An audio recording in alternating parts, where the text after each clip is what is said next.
बिस्मिल्लाहिर्रहमानिर्रहीम। अस्सलाम वालेकुम। हाउ टू रीड उर्दू कायदा में उर्दू तिफ़ल एक बार फिर एक और नई वीडियो की भरपूर तैयारी के साथ है आपके साथ।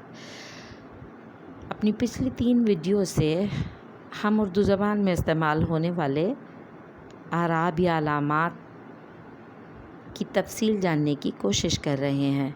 आज की वीडियो में हम खड़ा ज़बर, खड़ी ज़ेर और उल्टा कौस को पढ़ेंगे। तो आइए उर्दू तिफ़ल के साथ देखते हैं आज की मालूमात कैसे पढ़ें उर्दू कायदा में। खड़ा ज़बर, खड़ी ज़ेर, उल्टा कौस। खड़ी ज़ेर ये अलामत किसी लफ्ज़ के आखिरी हर्फ के नीचे होती है और इसे 2 ज़ेर के बराबर पढ़ा जाता है। देखिए मिसालें।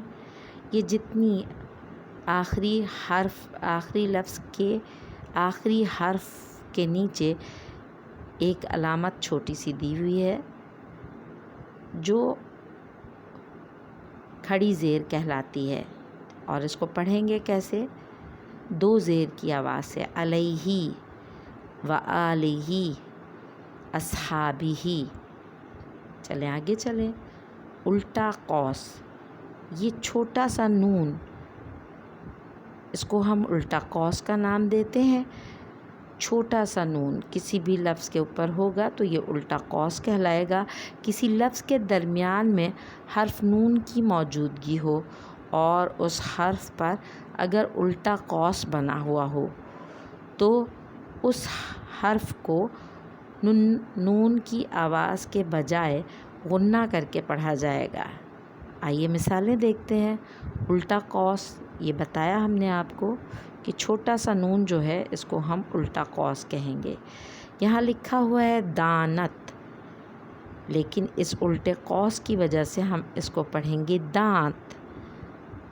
नीनंद लिखा हुआ है नीनंद, लेकिन इस उल्टे कौस की वजह से हम इसको पढ़ेंगे नींद। पनख, लेकिन इस उल्टे कौस की वजह से हम इस लफ्ज़ को पढ़ेंगे पंख। बैंगन नहीं, इस उल्टे कौस की वजह से हम बैंगन पढ़ेंगे।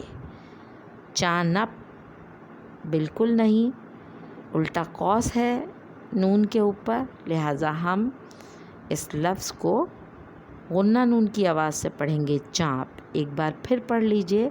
दांत, नींद, पंख, बैंगन, चाँप। खड़ा ज़बर ये अलामत किसी लफ्ज़ के आखिरी हर्फ के ऊपर लगती है और ये 2 ज़बर के बराबर पढ़ी जाती है। आइए मिसालें देखते हैं। खड़ा ज़बर, यहाँ देखिए आखिरी हर्फ के ऊपर जो अलामत मौजूद है उसको हम खड़ा ज़बर करके पढ़ते हैं।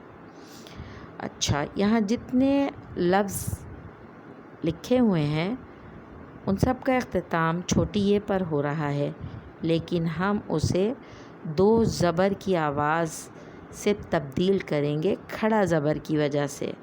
यानी ये आली लिखा है लेकिन हम इसको आला पढ़ेंगे। ये ईसी लिखा हुआ है लेकिन हम इसको खड़ा ज़बर की वजह से ईसा पढ़ेंगे। ये मूसी लिखा हुआ है लेकिन इस खड़े ज़बर की वजह से मूसा पढ़ेंगे। ये किसरी लिखा हुआ है लेकिन इस खड़े ज़बर की अलामत की वजह से ये लफ्ज़ किसरा पढ़ा जाएगा। अस्की लिखा हुआ है लेकिन खड़े ज़बर की वजह से इस लफ्ज़ को हम अस्का पढ़ेंगे। उम्मीद है कि आपको आज की वीडियो पसंद आई होगी। अगर आप आज वीडियो पसंद कर रहे हैं तो कमेंट में हमें ज़रूर बताइए। Like, subscribe and share it to others. Thank you and अल्लाह हाफ़िज़।